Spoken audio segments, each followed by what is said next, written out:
Hello বন্ধুরা, SS ফ্যামিলির আরও একটা ব্লগে তোমাদের অনেক অনেক স্বাগত। তো আজকে হচ্ছে 19শে জ্যৈষ্ঠ, মানে অনেকেই জানো আবার অনেকেই জানো না যে আজকে লোকনাথ বাবার মানে জন্ম জয়ন্তী। তো যাই হোক, তো সেই উপলক্ষে আমি আজকে আছি বাপের বাড়ি।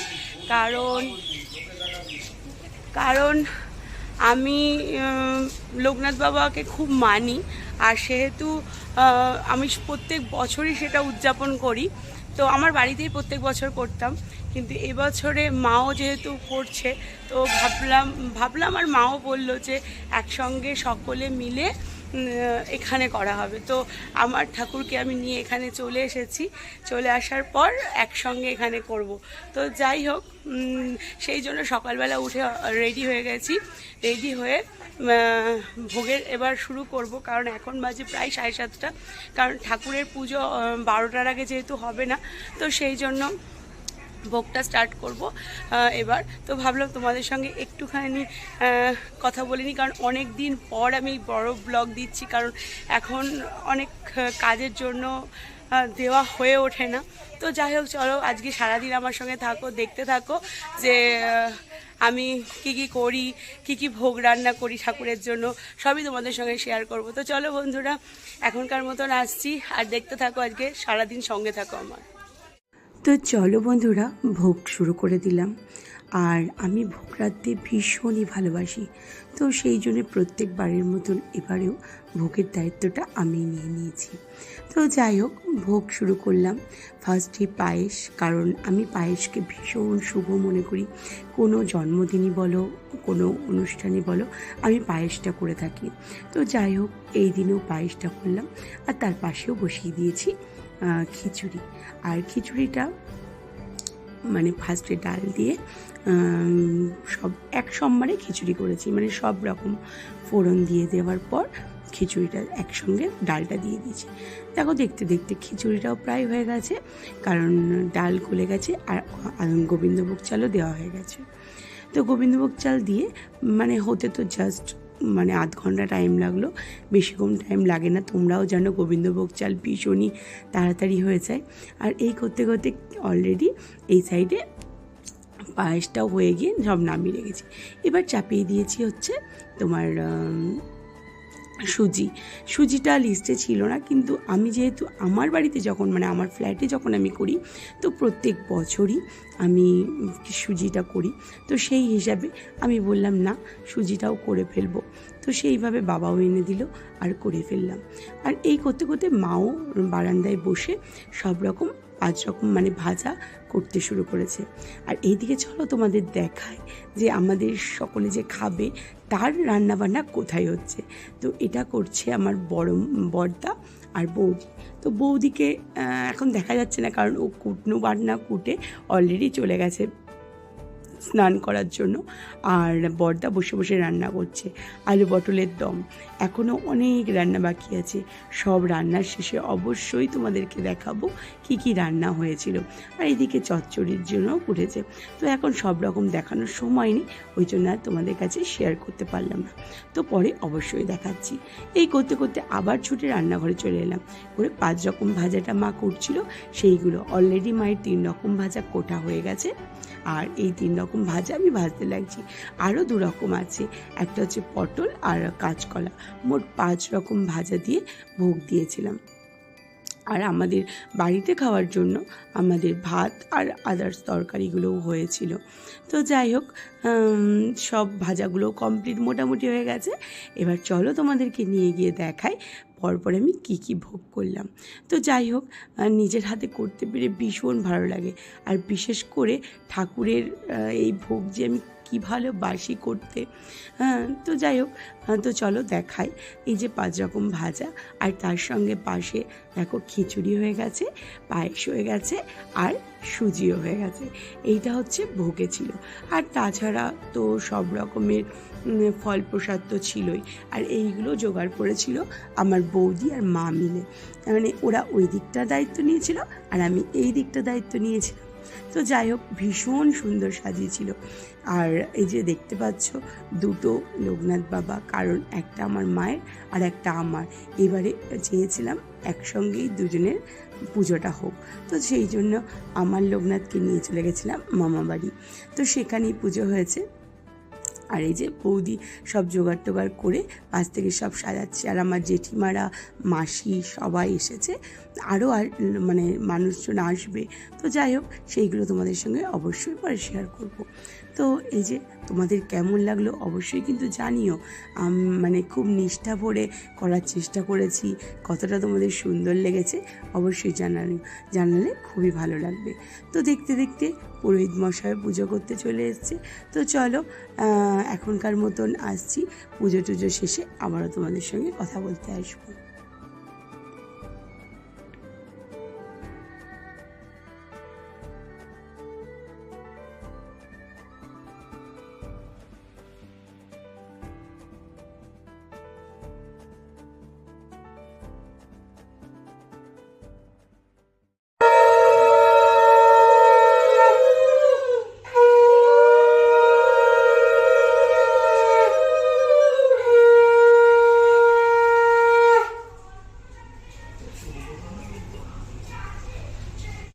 তো চলো বন্ধুরা, পুজো কমপ্লিট হয়ে গেছে। এবার তোমাদের সঙ্গে শেয়ার করি কী কী রান্না হয়েছিল। তো ভাত তো দেখিয়েই দিলাম, তার সঙ্গে ভেজ ডাল, একটা পনিরের গ্রেভি, মানে কোনো রকম সবজি ছিল না, জাস্ট গ্রেভি, আর আলু পটলের দম। আলু পটলের দম তো আমি তোমাদের সঙ্গে প্রথমেই শেয়ার করেছি, আর আবারও শেয়ার করলাম। আর এই যে আমের চাটনি।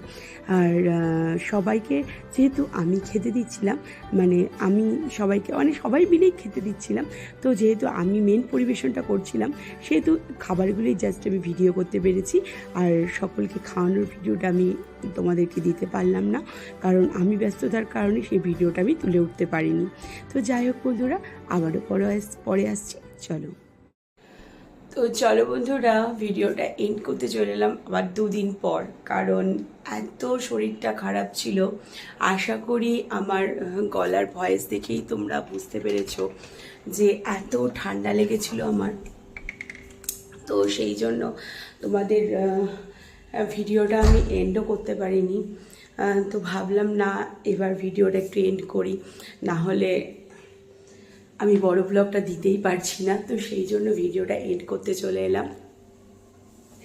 তো লোকনাথ বাবার দিন এত মানে খাটাখাটনিতে সবাই মিলে কাজ করেছি, বৌদি, আমি, মা, সবাই মিলে করেছি, কিন্তু মানে প্রচণ্ড শরীরটা খারাপ হয়ে গেছিলো, কারণ অনেক মানুষজনই এসেছিলো, তাদেরকে দেখাশোনা করা, মানে দেখাশোনা মানে কি, তাদেরকে ঠিকভাবে পরিবেশন করা, রান্না বান্না করা, আর তারপর তার থেকে বড় কথা, সকাল থেকে পুরো মানে না খেয়েছিলাম যতক্ষণ আমি ভোগ রান্না করেছি, মানে ভোগ রান্না করার পর যতক্ষণ না পুজো হয়নি ততক্ষণ যেহেতু না খেয়েছিলাম।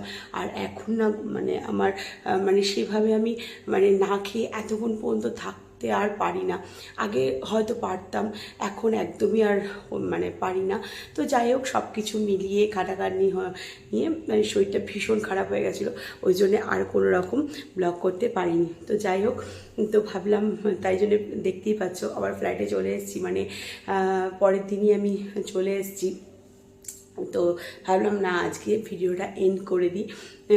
আর গলার অবস্থাটা এতটাই খারাপ ছিল, মানে গলা দিয়ে কোনো মানে স্বরই আমার বেরোচ্ছিল না। তো কিভাবে তোমাদের সঙ্গে বকবক করবো বলো, সেই জন্য বকবকও করতে পারিনি। তো যাই হোক বন্ধুরা, তোমাদের ভিডিওটা কেমন লেগেছিল অবশ্যই জানিও। আর অনেক দিনই আমি বড় ব্লগ করিনি, সেই জন্য না মানে মানে বলে না, একটা কাজ করতে করতে হঠাৎ যখন থেমে যায় না, সেটা করার প্রতি এনার্জি অনেক কমে যায়, ওই জন্য শর্ট ব্লগই দিচ্ছিলাম। তো যাই হোক, আশা করি এরপর থেকে একটু বড় ব্লগ সপ্তাহে অন্তত 2-3টে দেওয়ার চেষ্টা করব, কারণ আমারও ভালো লাগে ক্যামেরার সামনে এসে তোমাদের সঙ্গে কথা বলতে, কিন্তু সবসময় সেটা হয়ে ওঠে না, মানে বিভিন্ন কাজের তাগিদে। কারণ যেহেতু আমি একাই সংসারটাকে পুরোটা, অনেকেই হয়তো এরকম চালায়, সেটা বলবো না যে চালায় না, অনেকেই চালায়, কিন্তু সেই একই সমস্যা, ঠিক টাইম করে উঠতে পারছি না, তার সঙ্গে সঙ্গে নিজের কম্পিউটারের কাজও আছে, সব কিছু নিয়ে হয়তো টাইম করে উঠতে পারছি না। তবে চেষ্টা করব করব এবার থেকে, যেন সপ্তাহে 2টো করে তোমাদের অন্তত বড় ব্লগ কি 3টে করে বড় ব্লগ দিতে পারি। তো যাই হোক, তো কেমন লাগলো অবশ্যই কিন্তু জানাবে, কারণ তোমাদের ভালো লাগাটা অনেক বড় ম্যাটার করে। আর কতটা ঠাকুরকে সন্তুষ্ট করতে পেরেছি জানি না, তবে একটা জিনিস কি জানো তো, এই পুজো আমার জীবনে অনেক সাকসেস দিয়েছে। মানে আমার মনে হয় যে এই ঠাকুর মানে আমাকে অনেক হেল্প করেছে অনেক কিছু দিক থেকে। তো যাই হোক, সেই হিসাবে আমি ভীষণ মানি। আর আমার লাড্ডু গোপাল আর আমি সব ঠাকুরকেই মানি, অ্যাকচুয়ালি আমি ঠাকুরের প্রতি ভীষণ বিশ্বাসী। তবে যেহেতু সব ঠাকুরের পুজো তো করে ওঠা সম্ভব হয় না, সেহেতু এই দুটো আমি চাই, মানে আমার লাড্ডু গোপালের পুজো আর এই লোকনাথ বাবার পুজো আমি একটু নিষ্ঠা ভরেই করতে চাই। তো যাই হোক, যতটা পেরেছি, যতটা মানে মানে নিজে করতে পেরেছি, এই মানে কি বলে, মানে নিজের যতটা সম্ভব সাধ্য দিয়ে করেছি। এবার কতটা কি হয়েছে সেটা বাবাই জানবে, আমরা তো আর বলার কেউ নই। তো যাই হোক, তাকে একটু সন্তুষ্ট করতে পারাটাই আমার কাছে অনেক বড় ব্যাপার। তো আজকের মতন ব্লগটা শেষ করছি, আবারও পরে ব্লগ নিয়ে আসবো। তো চলো বন্ধুরা, টাটা। আর সকলে খুব ভালো থাকবে। আর প্রত্যেকবারের মতন একটাই কথা বলবো যে সকলকে ভালো রাখবে, আর তার সঙ্গে সঙ্গে নিজেও ভালো থাকার চেষ্টা করবে, কারণ সকলকে ভালো রাখার মধ্যে অনেক অনেক আনন্দ আছে। তো যাই হোক বন্ধুরা, আজকের মতন টাটা। যদি ভালো লেগে থাকে আমার ব্লগটা, তাহলে একটা শেয়ার, কমেন্ট আর সাবস্ক্রাইব করতে ভুলো না, কারণ তোমাদের একটু ভালোবাসা কিন্তু আমাকে